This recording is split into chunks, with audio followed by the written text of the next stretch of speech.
नमस्कार, DD news में स्वागत है आप सभी का। आपके साथ मैं हूं शहला निगार और मेरे साथ है मेरी सहयोगी बीना सिंह। शुरुआत करेंगे हेडलाइंस के साथ।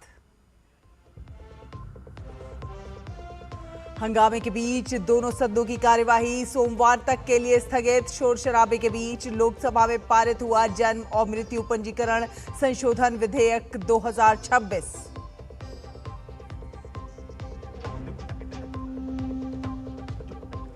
राष्ट्रपति द्रौपदी मुर्मू ने ग्रास रूट इनोवेटर्स के साथ किया संवाद। देश भर के 26 ग्रास रूट इनोवेटर्स हुए शामिल।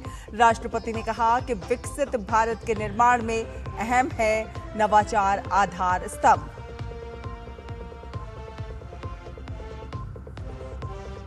जंतर मंतर प्रदर्शन में घायल पुलिसकर्मियों के परिजनों ने सुनाई आप बीती। एक ही पक्ष का वीडियो दिखाकर पुलिस की छवि खराब करने का आरोप। संसद में इस मुद्दे पर चर्चा की मांग।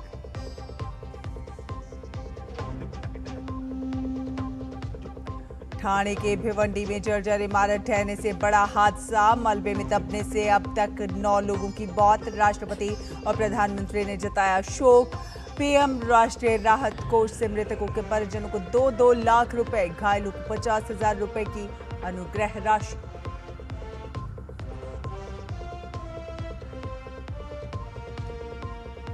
और पंजाब में बेरोजगार प्रदर्शनकारियों के खिलाफ पुलिस की बड़ी कार्रवाई। सीएम भगवंत मान के सुनाम दौरे से पहले कई युवा हिरासत में, कई नजरबंद। सीएम के दौरे के दौरान प्रदर्शन करना चाहते थे लोग।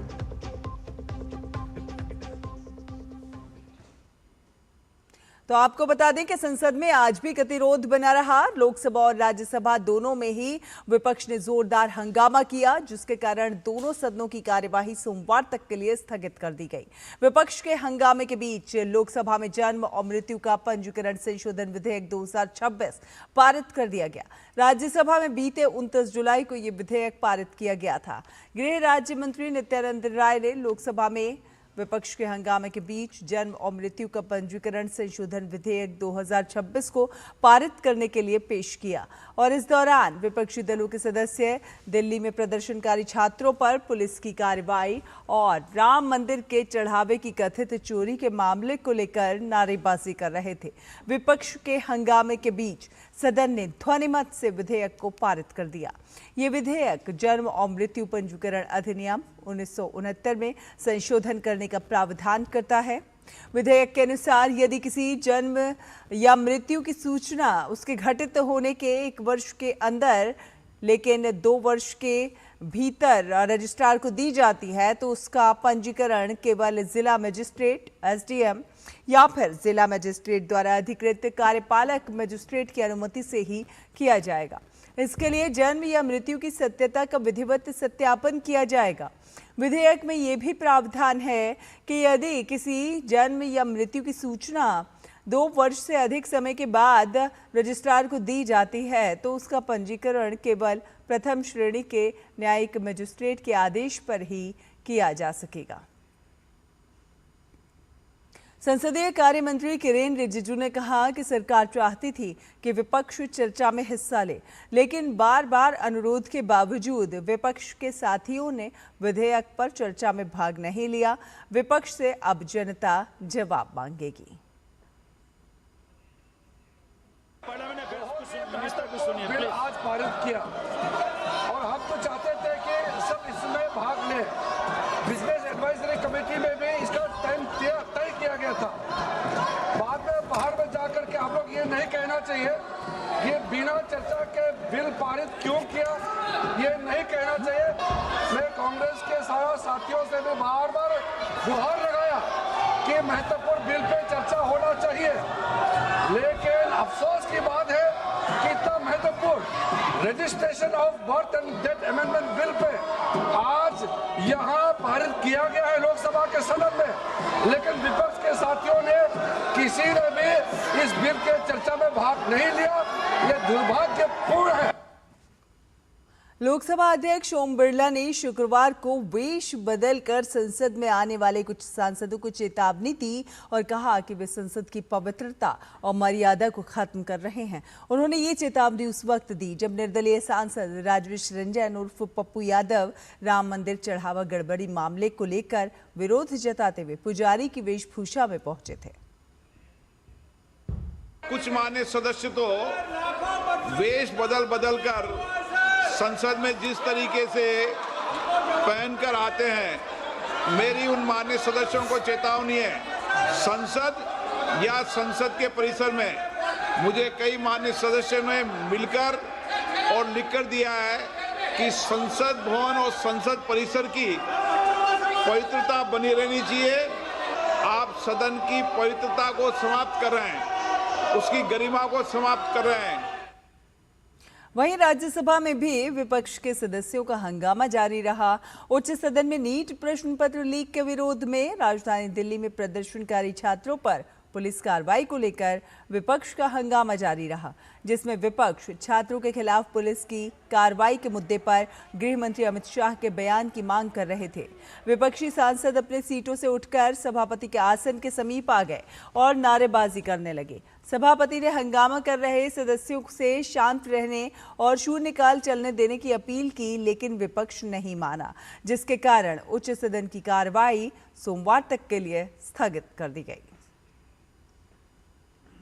और राज्यसभा में विपक्ष के हंगामे के बीच कुछ सांसदों ने शून्यकाल के दौरान लोकहित से जुड़े मुद्दे उठाए और इस दौरान बोलते हुए कृषि मंत्री शिवराज सिंह चौहान ने विपक्ष पर तीखा हमला बोलते हुए कहा कि विपक्ष जो व्यवहार कर रहा है वो संसदीय परंपराओं और संविधान की भावना के अनुरूप नहीं है।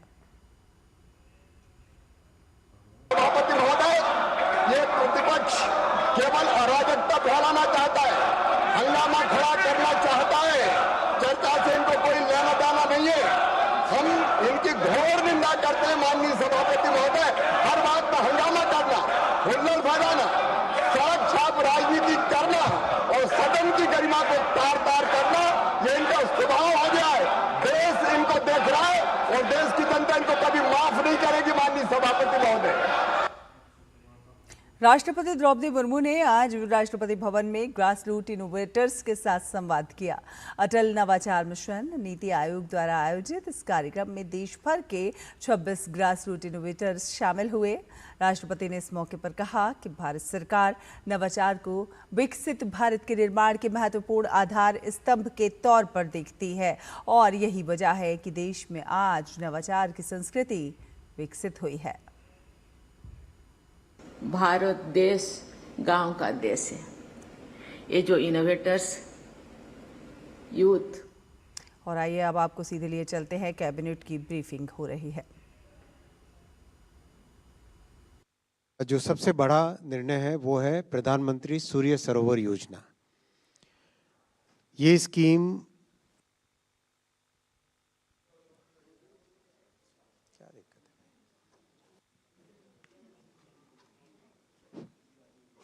ये चालू है।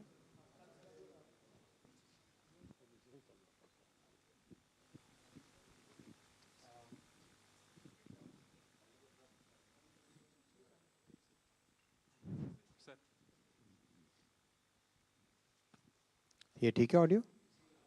हाँ, इसको प्रधानमंत्री सूर्य सरोवर योजना में जैसा आप देखते हैं कि हमारे यहाँ सोलर कैपेसिटी वर्ल्ड के one of the highest per capita के हिसाब से देखें तो one of the world's highest आना देश में लगी है। अब इसमें जो हमारी वाटर बॉडीज़ हैं उसके सरफेस एरिया को कैसे यूज़ करें सोलर के लिए, वो स्कीम आज माननीय प्रधानमंत्री जी ने अप्रूव की है। प्रधानमंत्री सूर्य सरोवर योजना में जितने वाटर बॉडीज़ हैं, डैम्स हो, लेक्स हो, कैनाल्स हो, उन सब का उपयोग करके जो solar power generation capacity create करना है उसका अप्रूवल लिया गया है आज। 102 गीगावाट यानी 1 लाख मेगावाट की कैपेसिटी पोटेंशियल है भारत में। इस स्कीम में total 5000 megawatt floating solar PV photovoltaic capacity Bharat में क्रिएट की जाएगी और 5 साल की स्कीम में 1 करोड़ पर मेगावाट का इसका सपोर्ट दिया जाएगा स्कीम में। 2 घंटे की एनर्जी स्टोरेज भी स्कीम में रखी गई है जिससे कि जो पीक डिमांड है उसको प्रॉपर्ली मॉड्यूलेट किया जा सके। Projects will be selected through tariff based competitive bidding. सबसे अच्छी बात है कि इसमें लैंड एक्विजिशन की ज़रूरत नहीं है और existing reservoirs, canals, industrial ponds, इन सब का उपयोग किया जा सकता है। और एक एडिशनल बेनिफिट ये मिलेगा कि जो पानी का इवेपोरेशन हो जाता है वो बचेगा। ऑब्वियसली सोलर का जो बेनिफिट है CO2 एमिशंस में बहुत बड़ा बेनिफिट है। 10 million tons of CO2 emissions को ये प्रिवेंट करेगा।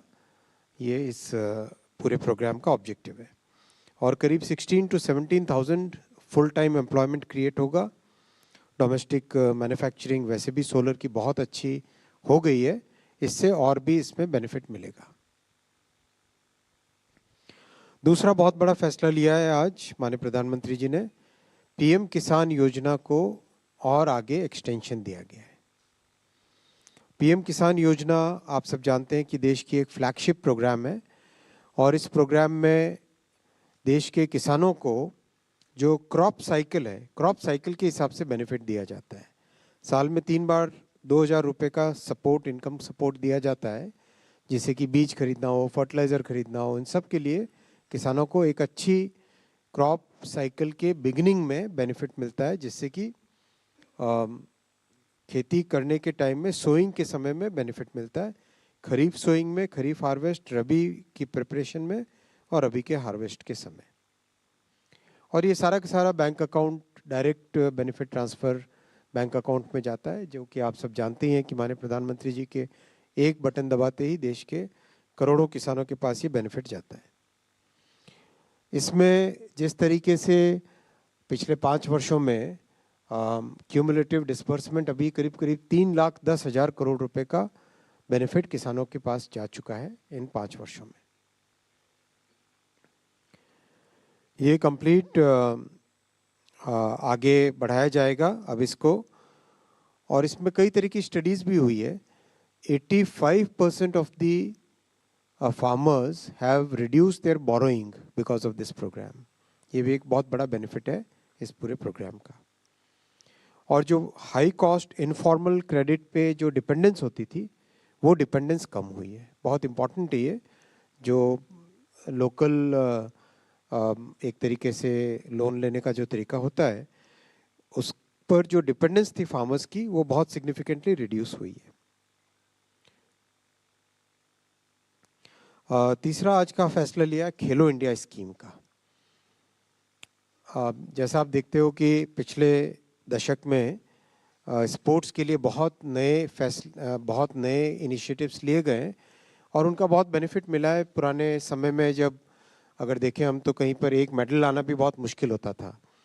अभी हाल ही में पिछले 1 दशक में कई डिसिप्लिन्स में, कई फोरम में, चाहे ओलंपिक हो, एशियाड हो, कॉमनवेल्थ हो, सब जगह बहुत सारे मेडल्स मिले हैं देश को, और देश के लिए गौरव की बात है। और एक सिस्टमेटिक तरीका बनाए किस तरीके से खिलाड़ियों को तैयार किया जाए। अब उसको और एक नेक्स्ट लेवल पे ले जाने के लिए खेलो इंडिया स्कीम बनी है, जिसका आज माननीय प्रधानमंत्री जी ने अप्रूवल दिया। खेलो इंडिया स्कीम के तहत एक बहुत सिस्टमेटिक तरीके से स्टूडेंट्स को, खासकर यूथ को तैयार किया जाएगा स्पोर्ट्स के कॉम्पिटिशन्स के लिए, चैंपियनशिप के लिए। कंप्लीट एक कॉम्प्रिहेंसिव व्यू लिया जाएगा।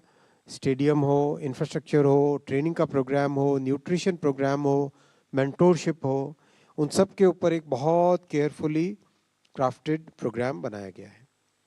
29,000 करोड़ रुपीस की ये स्कीम है 5 इयर्स के लिए, और ये सीधा वीव इन करेगी ओलंपिक, पैरा ओलंपिक और आगे कॉमनवेल्थ गेम्स को होस्ट करने वाले हैं 2030 में भारत में, उन सब के साथ ये वीव इन करेगी। अब तक जितना सपोर्ट मिलता है उससे 10 गुना ज़्यादा एथलीट्स को सपोर्ट इस प्रोग्राम के तहत मिलेगा। और सिस्टमेटिक टैलेंट आइडेंटिफिकेशन और टैलेंट के डेवलपमेंट का कंप्लीट एक प्रोग्राम इसके तहत बनाया जाएगा। एजुकेशन के साथ भी स्पोर्ट्स को प्रॉपर्ली इंटीग्रेट किया जाएगा। जो टॉप्स स्कीम है, टारगेट ओलंपिक पोडियम स्कीम, उसको और ज़्यादा ग्रास रूट्स तक लेके जाया जाएगा इस स्कीम में। और बहुत सारे जो कॉरपोरेट्स इसमें आना चाहते हैं मदद करने के लिए CSR के थ्रू या अपने नेचुरल तरीके से, उनको भी एक तरीके से हार्मोनाइज किया जाएगा। सरकार के इन्वेस्टमेंट के साथ साथ जो भी प्राइवेट इन्वेस्टमेंट आना चाहे उसको इसमें हार्मोनाइज किया जाएगा।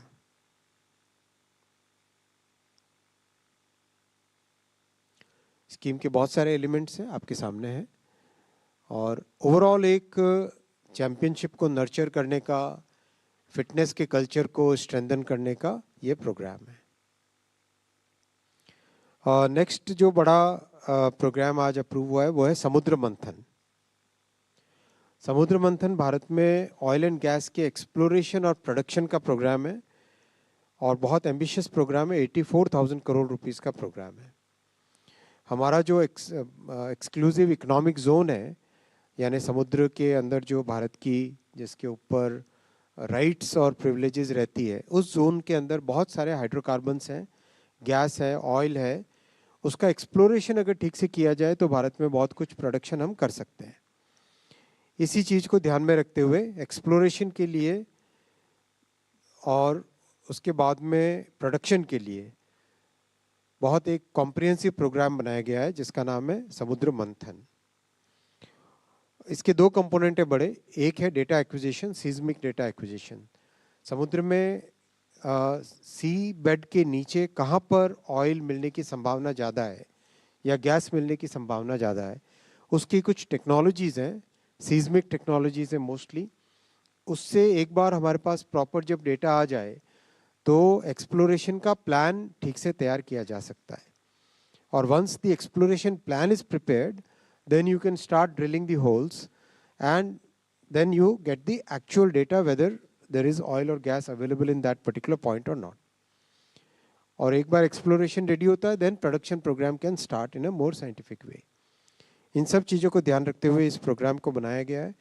बहुत सारी जगह कॉमन इंफ्रास्ट्रक्चर की ज़रूरत होती है, जैसे मान लो एक्सप्लोरेशन के लिए जो शिप्स जाती है, रिग्स जाती हैं, उन रिग्स के लिए जेटीज़ की ज़रूरत पड़ती है, उनके बंकर की ज़रूरत पड़ती है, उनके लिए मक जो होता है जो ड्रिलिंग के टाइम में काम आता है, उसकी ज़रूरत पड़ती है, उसके मैन्युफैक्चरिंग की। इन सब कॉमन इंफ्रास्ट्रक्चर का भी इस प्रोग्राम में ध्यान दिया गया है।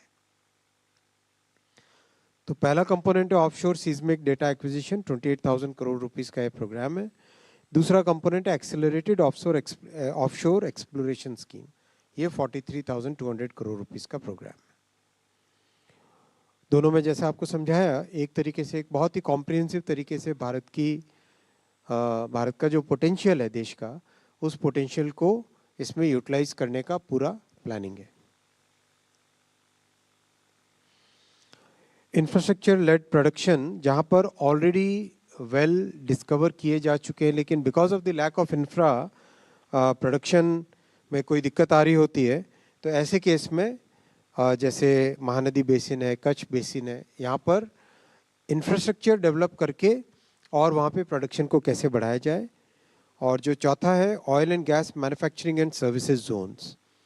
एक बार रॉ क्रूड ऑयल आता है, उसके बाद में उसको प्रोसेसिंग के लिए, या गैस आती है उसको आगे प्रोसेसिंग करके किस तरह से आगे उसको मैन्युफैक्चर्ड प्रोडक्ट में डेवलप कन्वर्ट करे, वो यहाँ पर लिया गया है।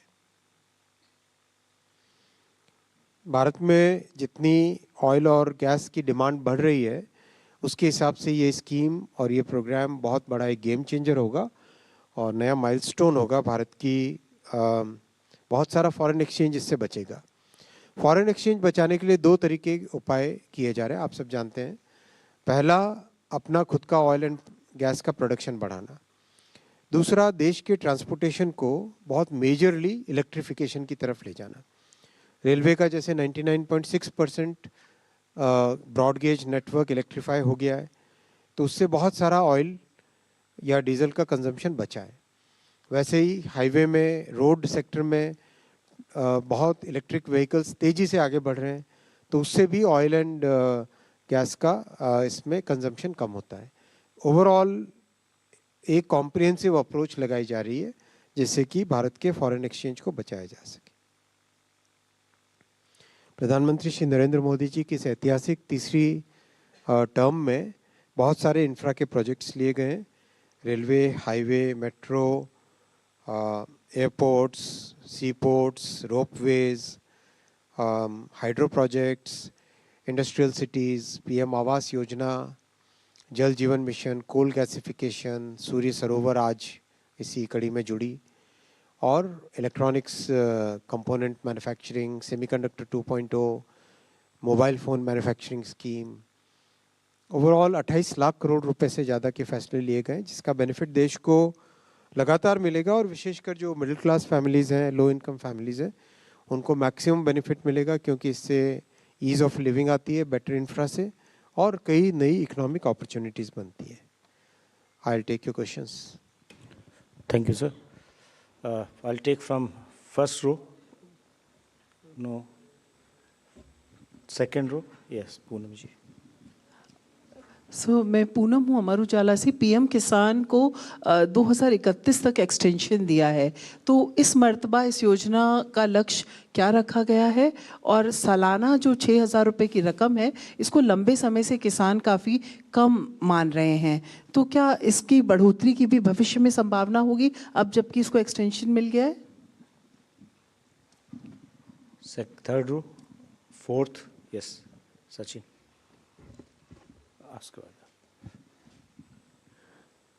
सर, मैं सचिन बुधोलिया हूँ हिंदुस्तान समाचार से। मेरे 2 सवाल हैं। एक तो जो प्रधानमंत्री किसान सम्मान निधि के लिए आपने बताया कि 5 वर्ष में 3,10,000 करोड़ का लाभ मिला, तो ऐसे किसानों की कितनी संख्या लगभग रही होगी, ये डाटा मिल जाए। दूसरा चीज़, समुद्र मंथन में जो एक्सप्लोरेशन के लिए जो योजना बनाई है, तो कोई अनुमान है कि इसमें कितना हमारे पास रिजर्व है? कोई अगर इसका पता हो कि कितना लाभ होगा उससे देश को। Next Tarun. Sir, Tarun Sharma from Zee Business. Sir, एक क्लैरिफिकेशन चाहिए था कि जो आपने फ्लोटिंग सोलर की जो स्कीम है सर, क्योंकि ये वाटर रिजर्वर के ऊपर लगेगी, तो ये जो स्टेट्स के अंदर कैनाल्स वगैरह हैं वो लिए जाएंगे, तो उसमें क्या स्टेट्स का भी कंट्रीब्यूशन होगा या केवल सेंट्रल कंट्रीब्यूशन पे ये काम होगा? Thank you. 272 in the same row. Sir, Prakash Pedashi from ET Now. So under this Samudra Manthan scheme, so will there be any direct incentives that will be provided to explorers? 208. Yes.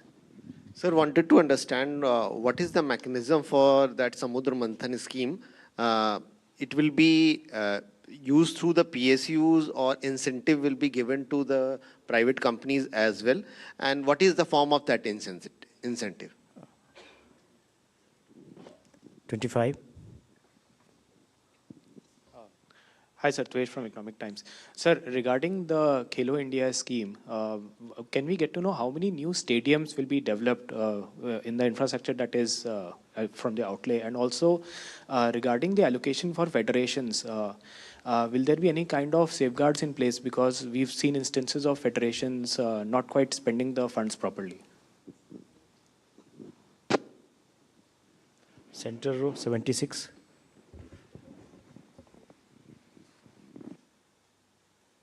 Sanjay Sharma हूँ India news से।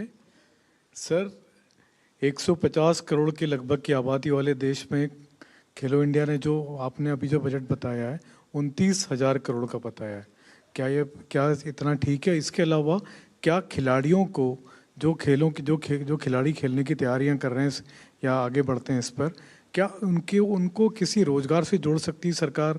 क्योंकि ये बड़ी दिक्कत दिखी जाती है कि खिलाड़ी जब खेलते हैं लेकिन उनको रोजगार नहीं मिल पाता बाद में। नेक्स्ट 190। सर, मैं दीपक उपाध्याय हूँ स्वदेश ज्योति से। सर, मेरे 2 सवाल हैं। पहला, ये जो आप सूर्य स्कीम जो लेके आए हैं, उसमें आप कैनाल के ऊपर तो आप जो फोटोवोल्टिक सेल जो है वो लगा लेंगे, लेकिन जब तालाब के ऊपर लगाएंगे तो क्या उससे बायोडाइवर्सिटी पर जो असर पड़ेगा तालाब की, उसको भी आप इन फैक्टर करेंगे? दूसरा, समुद्र मंथन स्कीम बहुत बड़ी स्कीम है और अच्छी स्कीम है, लेकिन क्या इसमें मेक इन इंडिया का ध्यान रखा जाएगा? इस पर थोड़ा एक्सप्लेन करिए। 161। हेलो सर, मेरा बस समुद्र मंथन से है कि अभी तक हमें उपलब्धियां कितनी हुई हैं, इसके बारे में कुछ जानकारी मिलेगी क्या? I think questions are over, sir.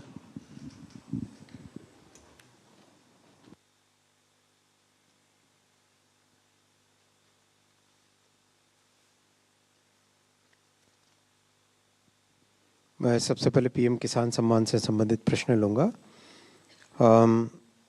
करीब 11 करोड़ बेनिफिशरीज हैं जो कि पीएम किसान सम्मान योजना में सम्मिलित है।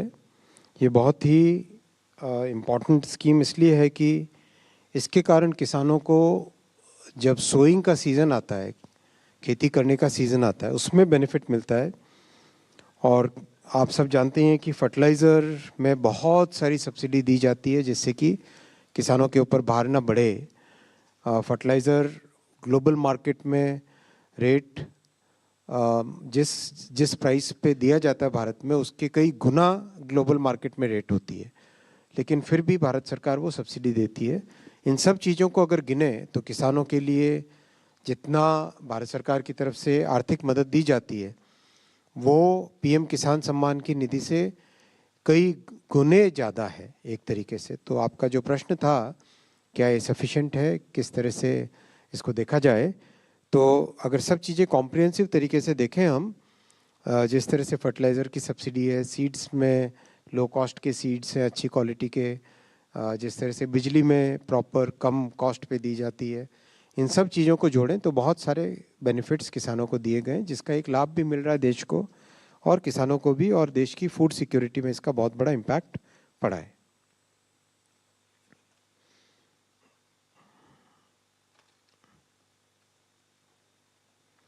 सेकंड में समुद्र मंथन से रिलेटेड क्वेश्चंस लूँगा।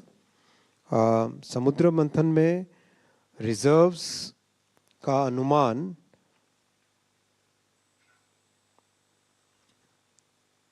कुछ आपका एग्जैक्ट नंबर है कोई? ऑयल इक्विवेलेंट 1 बिलियन, हाँ 1 billion tons of oil equivalent से 1.6 billion tons of oil equivalent बता रहे हैं हमारी मंत्रालय की टीम। लेकिन ये सारे जो आपके डिटेल्स है ना, इंसेंटिव का स्ट्रक्चर क्या रहेगा, मैकेनिज्म क्या रहेगा, प्राइवेट को मिलेगा, पीएसयू को मिलेगा, जैसे ही मंत्रालय से आपको कंप्लीट एक प्रॉपर स्कीम के डिटेल्स अनाउंस होंगे उसमें सब आपको ये सब मिलेंगे। मेक इन इंडिया का पूरी तरह से ध्यान दिया जाएगा। ये करीब करीब हर प्रोग्राम में मेक इन इंडिया को प्रॉपरली इसमें ध्यान दिया जाता है। फ्लोटिंग सोलर में हाँ बायोडाइवर्सिटी का, कैनाल से रिलेटेड एनवायरमेंटल पॉइंट्स का, इन सब का ध्यान दिया जाएगा। स्टेट्स की कंट्रीब्यूशन का इसमें कोई रिक्वायरमेंट नहीं है, स्टेट्स की तरफ से सपोर्ट पूरा लिया जाएगा क्योंकि वाटर बॉडीज़ बहुत सारी जो स्टेट गवर्नमेंट के कंट्रोल के अंदर डायरेक्टली होती है, इसलिए और बायोडाइवर्सिटी और एनवायरमेंटल पॉइंट सारे राज्य सरकार के निर्णय के तहत आते हैं। तो that's why these we will be taking lot of support from the state government, but we won't ask these state governments to contribute financially for this. Khelo India के सारे डिटेल्स आपके पास यूथ अफेयर्स मिनिस्ट्री से आएंगे, sports ministry से आएंगे। कितने stadium है, हाँ ये ज़रूर है, सेफ गार्ड्स जो फेडरेशंस के लिए रखने की ज़रूरत है उनको बहुत प्रॉपर्ली रखा जाएगा। आपने देखा है कि अभी हाल ही में स्पोर्ट्स के पूरे गवर्नेंस स्ट्रक्चर को रिफॉर्म करने के लिए नया एक बिल लाया गया था, वो अभी एक्ट में कन्वर्ट हो चुका है, नोटिफाई हो चुका है। तो स्पोर्ट्स फेडरेशन में शुचिता लाना, एक प्रॉपर प्रोफेशनल तरीके से उसको आगे बढ़ाना, that is also one of the objectives that the government is pursuing. Thank you friends. Thank you.